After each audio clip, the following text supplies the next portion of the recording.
तीनही पक्षांकडून सभापतीपदासाठी माझ्या नावावर शिक्कामोर्तब झालेला आहे. राम शिंदे.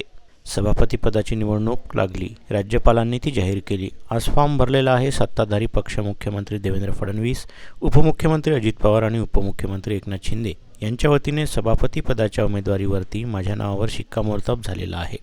विरोधकांना देखील विनंती केली आहे. नाना पटोलेंनी सांगितलं, आम्ही आज सहभागी होणार नाही. ही निवडणूक उद्या होणार आहे. राज्यातील जनतेचे प्रश्न जाहीर आहेत, ते सभागृहात सुटले पाहिजे.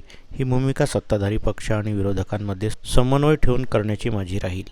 राम शिंदे हा राजकारणातला असा व्यक्ती आहे, वेळप्रसंगी जिथे आवश्यकता आहे तिथे काम करण्याची तयारी ठेवतो आणि संघर्ष करतो. त्यामुळे निवडणूक हरल्यानंतर आम्ही परिषदेवर आलो. अनेक जण इच्छुक असतात, पण निर्णय झाल्यानंतर त्यावर चर्चा करणं योग्य नाही, असे माध्यमांशी बोलताना आमदार राम शिंदे म्हणाले. सभापती पदाची निवडणूक लागली. महामहिम राज्यपालांनी जाहीर काल करण्यास सांगितलं. सभागृहात जाहीर झाली. आज फॉर्म भरलेले आहेत. सत्ताधारी पक्ष आणि महायुतीकडून आदरणीय राज्याचे मुख्यमंत्री देवेंद्रजी फडणवीस साहेब आणि उपमुख्यमंत्री एकनाथ शिंदे साहेब आणि अजितदादा पवार साहेब यांच्या वतीने माझ्या उमेदवारीवरती शिक्कामोर्तब भारतीय जनता पार्टीच्या वतीने झालेला आहे. मला वाटतं फॉर्म भरलेला आहे आणि विरोधकांना देखील विनंती केली होती त्या महाविकास आघाडीच्या नेतृत्वाला, आणि नाना पटोले साहेबांनी सांगितलं की आम्ही या निवडणुकीमध्ये सहभाग घेणार नाही आणि निवडणूक ही बिनविरोध झालेली आहे. परंतु महामहिम राज्यपालांच्या निर्देशानुसार ही निवडणूक उद्या खऱ्या अर्थानं घोषित होणार आहे अधिकृतरित्या.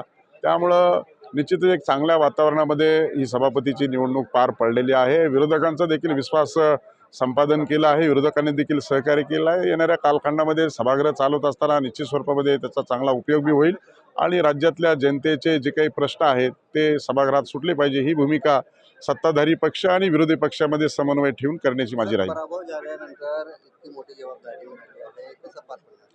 राम शिंदे हा राजकारणातला असा एक व्यक्ती आहे की वेळ प्रसंगी जिथे आवश्यकता आहे ते काम करण्याची भूमिका घेऊन जातो.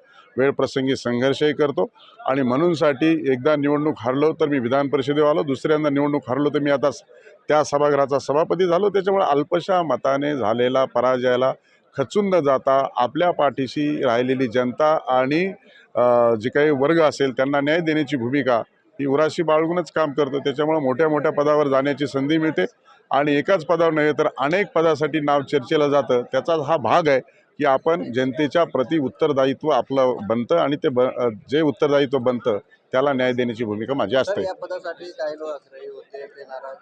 मला वाटतं एकदा निर्णय झाल्याच्या नंतर प्रत्येक पदासाठी अनेक जण इच्छुक असतात, परंतु आता निर्णय झाल्यानंतर त्याच्यावर भाष्य करणे योग्य होणारही नाही आणि ज्या ठिकाणी ही चर्चा झाली त्यांनाच हा प्रश्न विचारला तर ते अधिकचं चांगलं सांगू शकतात.